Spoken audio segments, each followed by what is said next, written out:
kita bakalan ada ya. Setelah firman Tuhan kita bakal ada special games yang banget seru banget. Nah, nanti hadiahnya ini sejumlah uang tunai, teman-teman. Nah, nanti akan dibawakan oleh Kak Samuel. Puji Tuhan.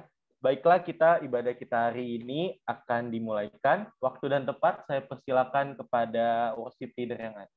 Terima kasih. Oke, terima kasih buat waktunya. Ya. Shalom teman-teman semuanya. Shalom. Semuanya bersuka cita ya hari ini ya. Ya, kita mengucap syukur kepada Tuhan bahwasanya pada hari ini kita masih diberikan kesempatan untuk beribadah meskipun kita secara online, tapi tidak akan mengurangi semangat dan sukacita kita untuk terus memuji dan memuliakan nama Tuhan. Amin. Haleluya. Kita akan sama-sama mulai ibadah kita. Kita akan menyembah Tuhan. Mari kita siapkan hati dan pikiran kita. Kita sama-sama angkat pujian.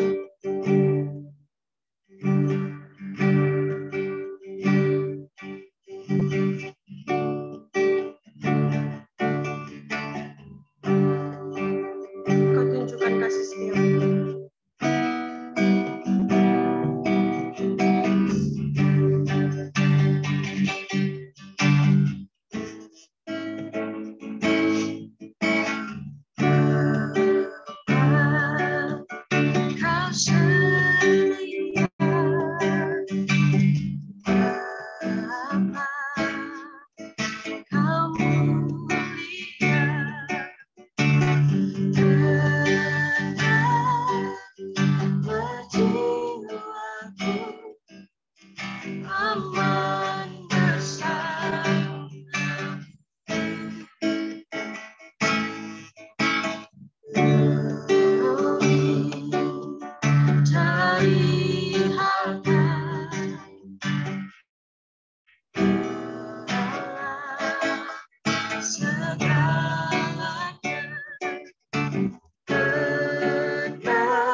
Tunjukkan kasih setiamu, menyediakan yang ku perlu. Kau setia, kau mulia, dulu, sekarang, dan selamanya. Tunjukkan kasih setiamu, menyediakan yang ku perlu. Kau setia, kau mulia, Bapa, kau setia, setia. Kau setia, kau mulia, kau setia, kau mulia, kau setia, kau setia, kau mulia, Bapa, kau setia. Terima kasih, Saudara Samuel akan membimbing kita di dalam doa. Mari teman-teman kita satu dalam doa. Tuhan Allah Bapa kami yang berada dalam kerajaan surga, terima kasih Tuhan buat kasih setiamu yang begitu nyata buat kami ya Tuhan. Bentar kami akan memulai ibadah Star Generation ya Tuhan, biar Engkau pakai umat-umat-Mu ya Tuhan yang terlibat dalam pelayanannya Tuhan. Engkau berkati buat host maupun WL dan speaker ya Tuhan, Engkau berkati kami masing-masing ya Tuhan, agar kami layak di hadapan Engkau ya Tuhan. Engkau berkati juga teman-teman Star Generation kami ya Tuhan, biar Engkau pakai mereka ya Tuhan untuk lebih sungguh-sungguh melayani Engkau ya Tuhan. Terima kasih Tuhan, kuserahkan dalam tangan-Mu ya Tuhan, rangkaian ibadah pada sore hari ini ya Tuhan, kuserahkan dalam tangan-Mu hanya dalam nama Tuhan Yesus. Haleluya. Amin. Amin. Semuanya masih bersemangat ya. Kita akan sama-sama bersorak-sorak bagi nama Tuhan. Mari kita sama angkat pujian Yesus kekasih jiwa.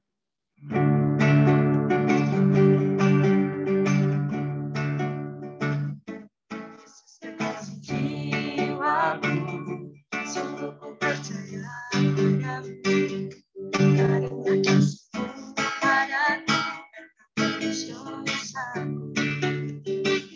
Dari terbitnya matahari dan sampai terbenamnya, ku akan pujian ketika nama-Mu.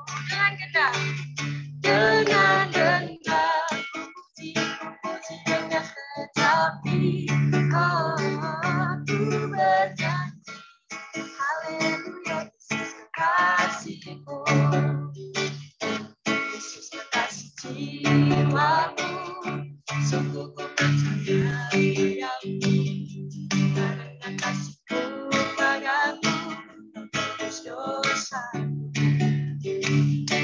Terbitnya matahari dan sampai terbenamnya, ku angkat lagu pujian dengan nama-Mu. Dengan gendang ku puji dengan tetapi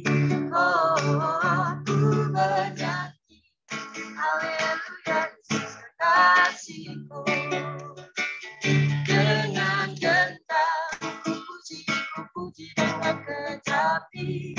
Oh, aku bernyanyi, haleluya, Yesus kasihku.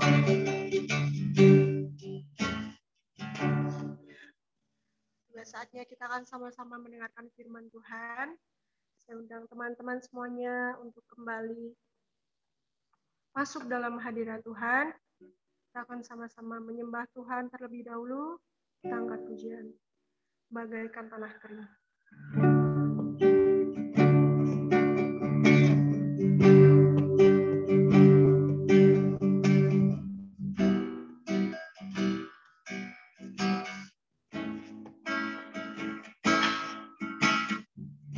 Bagaikan tanah kering yang merindukan air,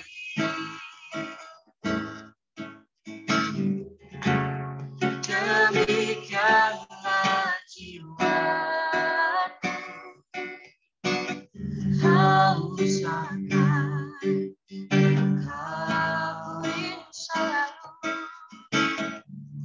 ku rindu selalu hadirmu di hidupku,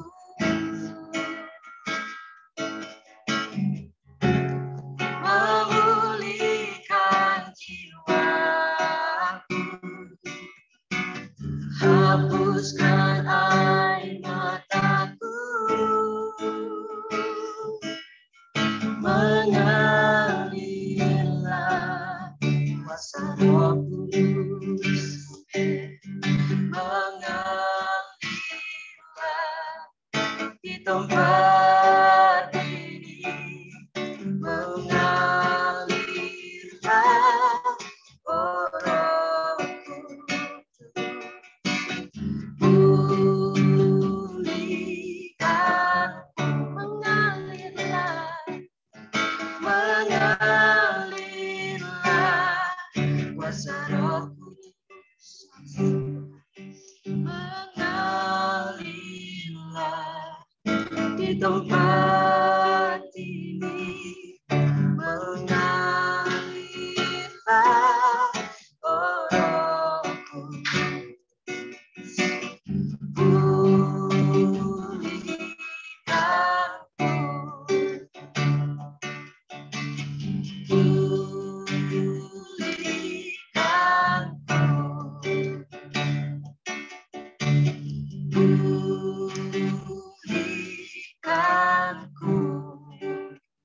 Fokus saja, sampaikan kepada firman Tuhan.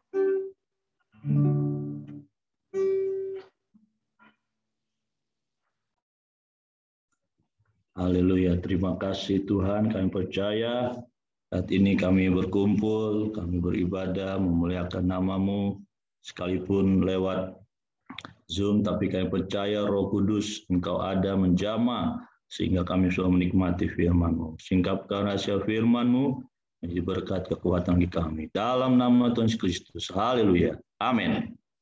Puji Tuhan, haleluya, luar biasa.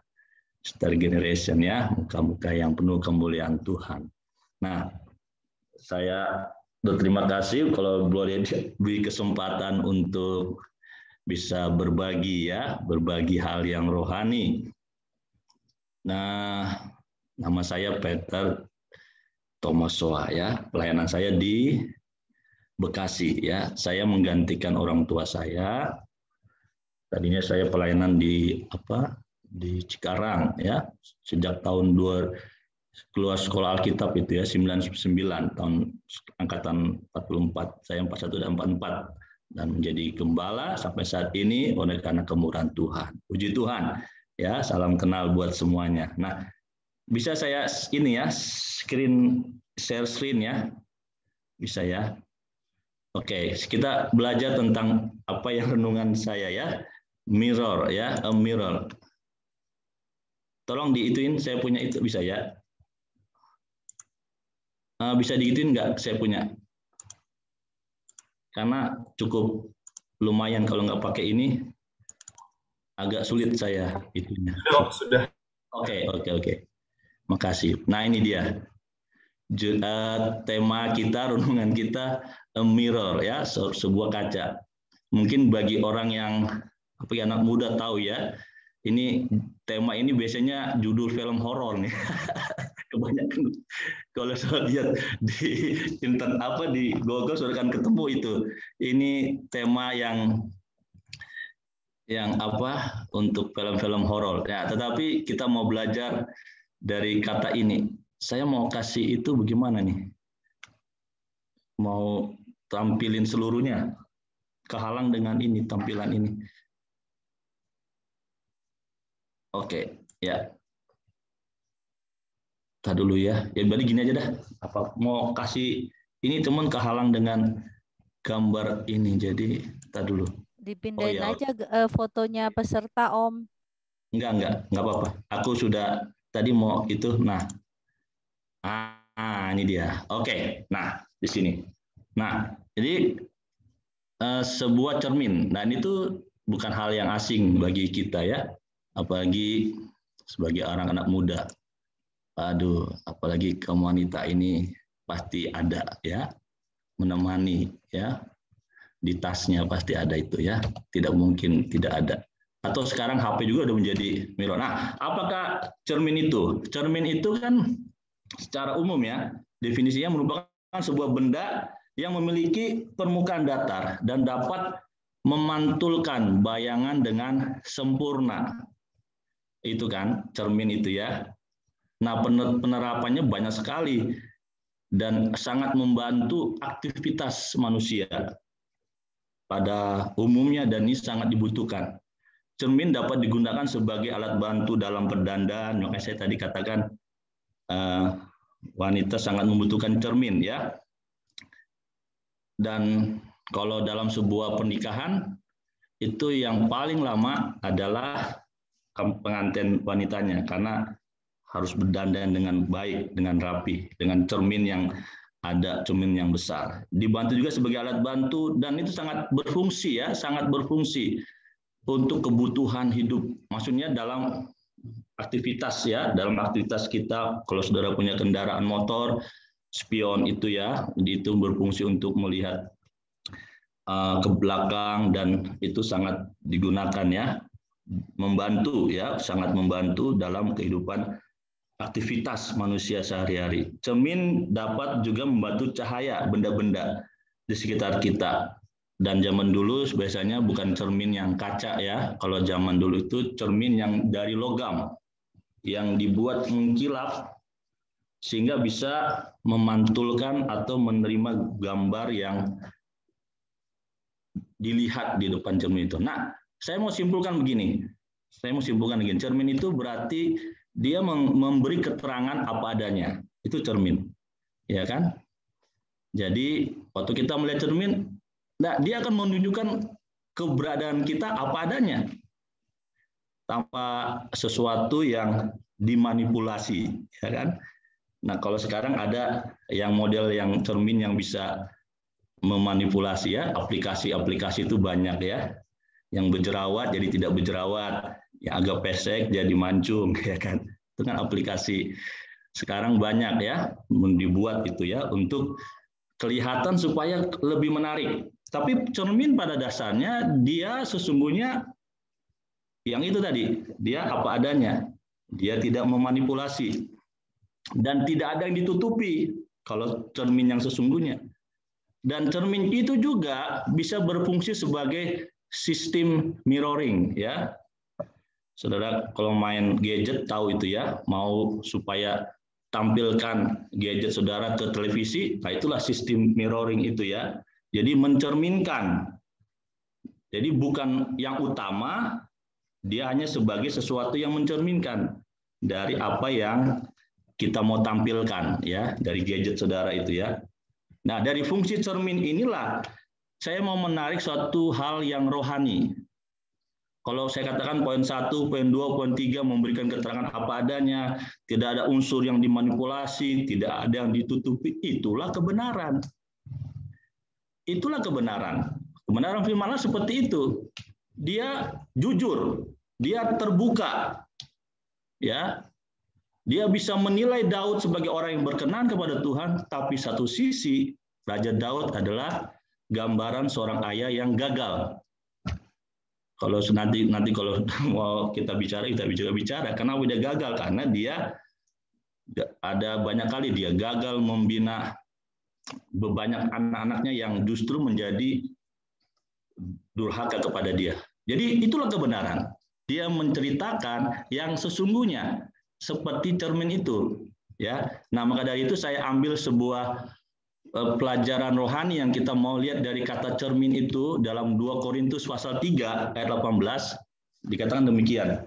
Dan kita semua mencerminkan kemuliaan Tuhan dengan muka yang tidak berselubung. Nah, saudara, dan karena kemuliaan itu datangnya dari Tuhan yang adalah roh, maka kita diubah menjadi serupa dengan gambarnya dalam kemuliaan yang semakin besar. Nah, kalau kita baca bahasa Indonesianya, sepertinya agak kabur penafsirannya, agak bisa membuat kabur pengertiannya. Maka itu kita butuh Alkitab perbanding, ya, untuk bisa supaya agak jelas maksud tujuan dari ayat itu apa. Dalam bahasa Inggris terjemahan New King James, but we all, nah saya kurang bisa bahasa ini, unfilled, ya, pokoknya kita semua dengan muka yang tidak tertutup, ya, dapat melihat kemuliaan Tuhan dalam sebuah cermin, ya.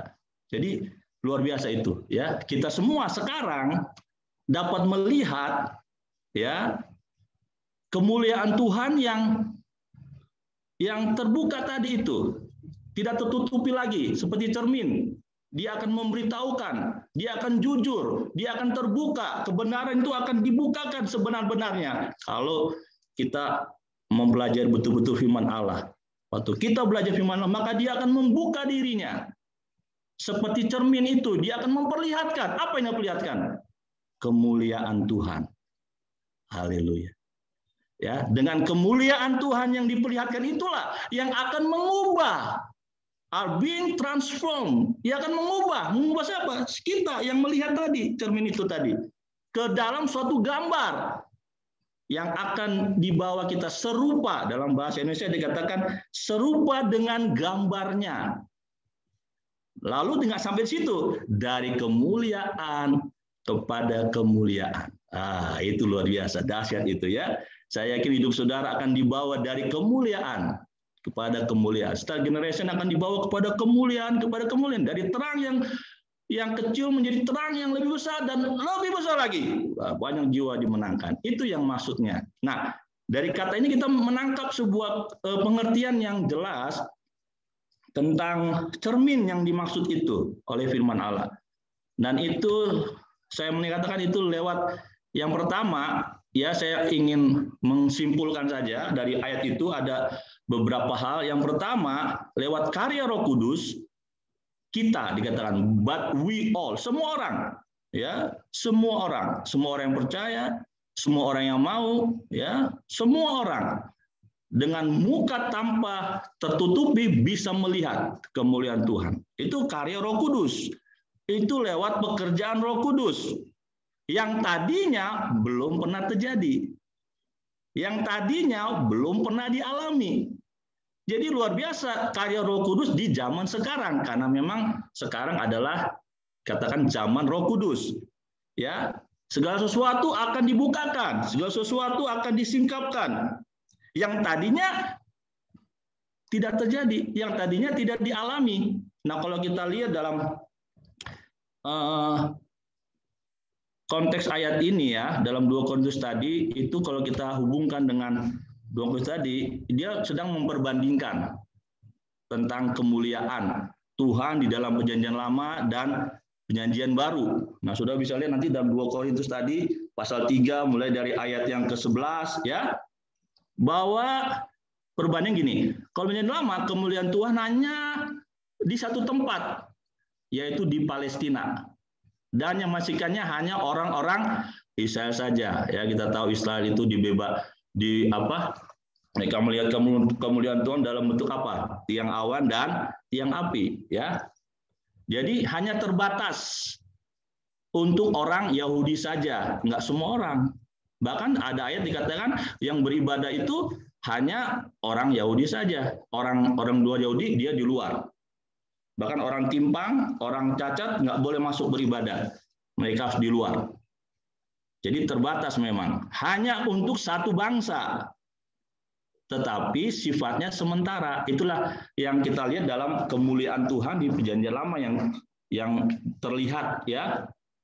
Tidak bisa semua orang menyaksikan, tidak bisa semua orang datang ke ruang Maha Kudus, hanya para imam, hanya Musa, hanya orang-orang tertentu, bahkan hanya Musa saja dalam satu pengalaman dia bisa melihat wajah Tuhan, dikatakan ya dalam kitab Bilangan itu ya, wajah Tuhan muka dengan muka seperti seorang sahabat. Jadi waktu Musa turun, Musa penuh kemuliaan Tuhan. Makanya wajahnya itu bersinar ya, luar biasa itu ya pengalaman yang Musa alami. Tapi hanya seorang Musa saja.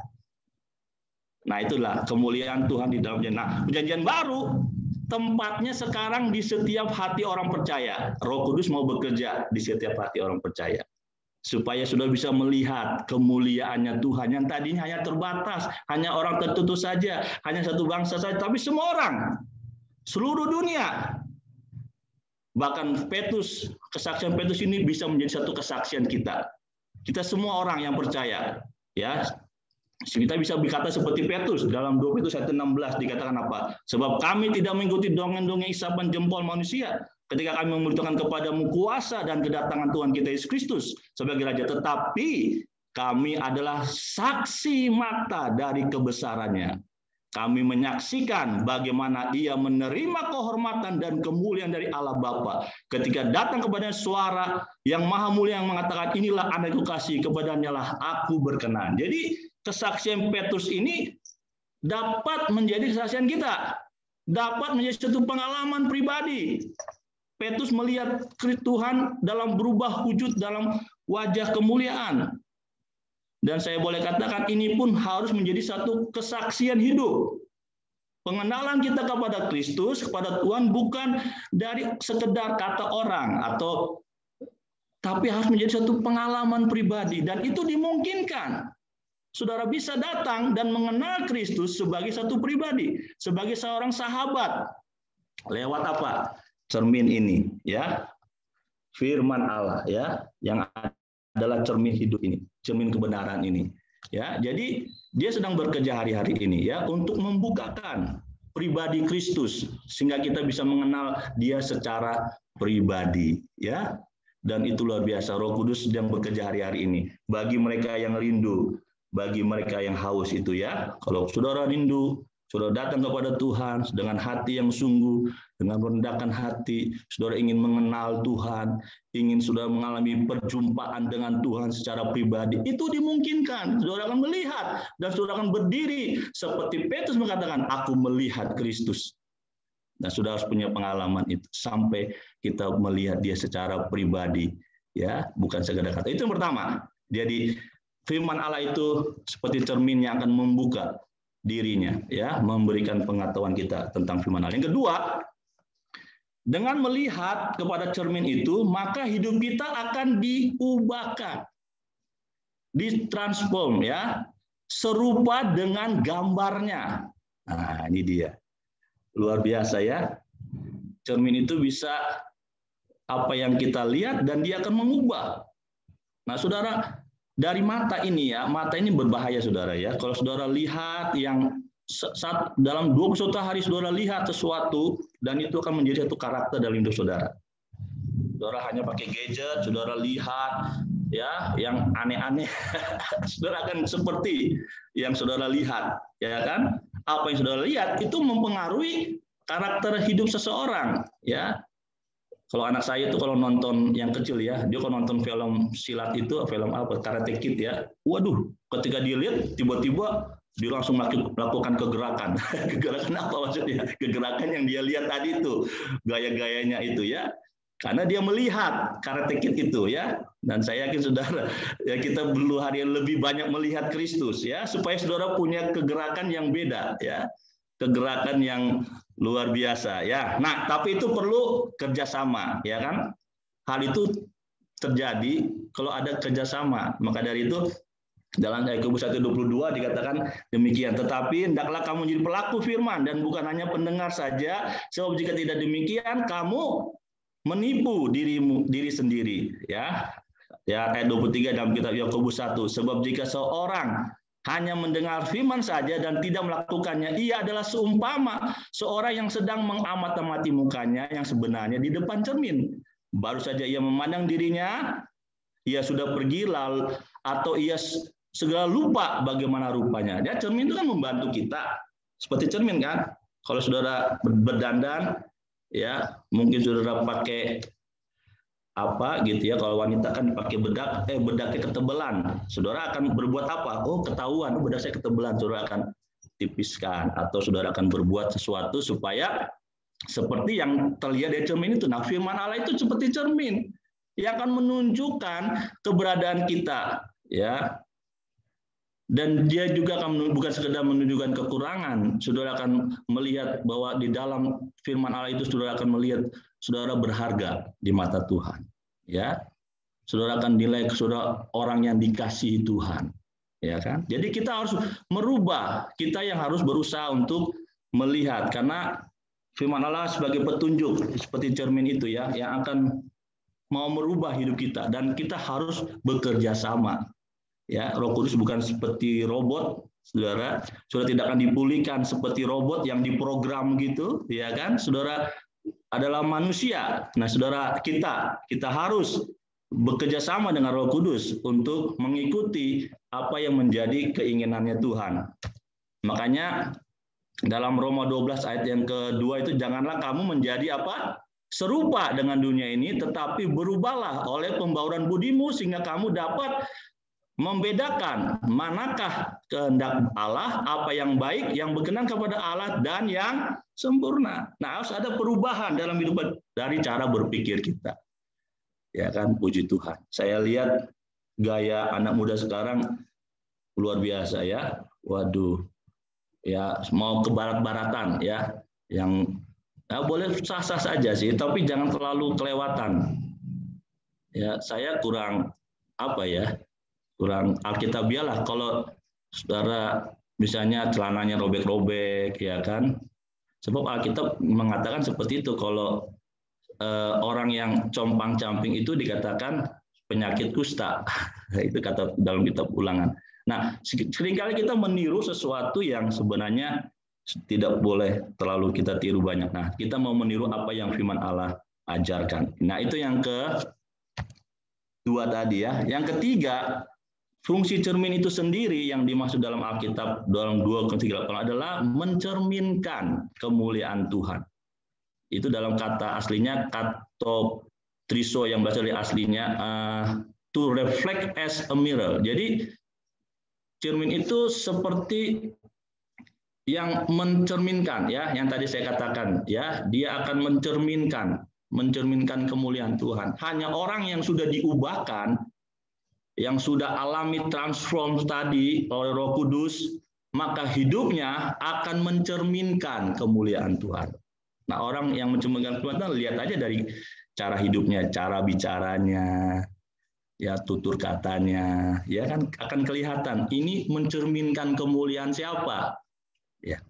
Ya kemuliaan Tuhan tentunya. Saya harap kita merefleksikan ya kemuliaan Tuhan dalam kehidupan kita, sehingga orang akan menilai kita sebagai bukan menilai Kristus, orang akan melihat Kristus dalam kehidupan kita.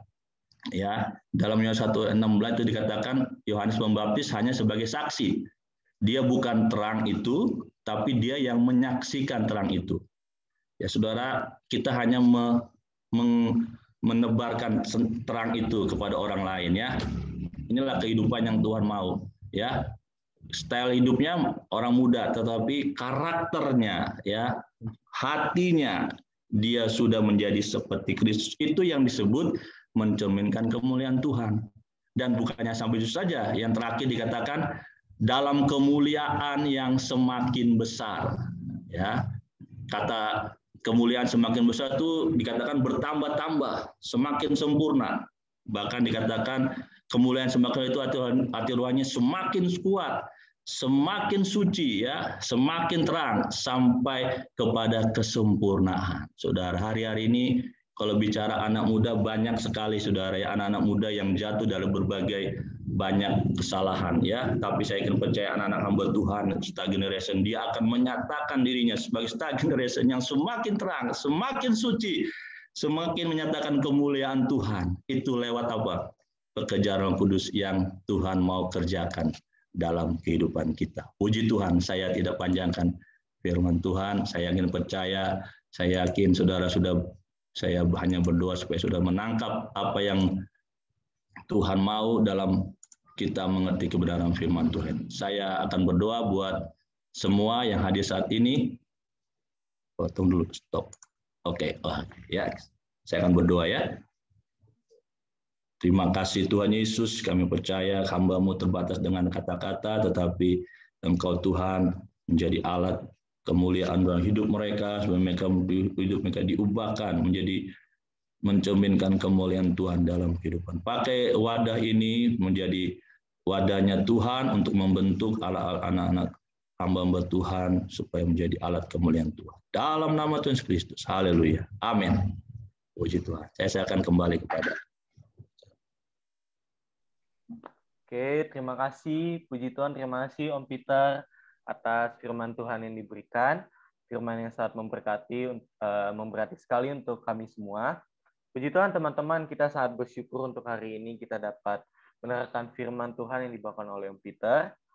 Puji Tuhan, untuk acara selanjutnya saya serahkan kepada Kak Samuel.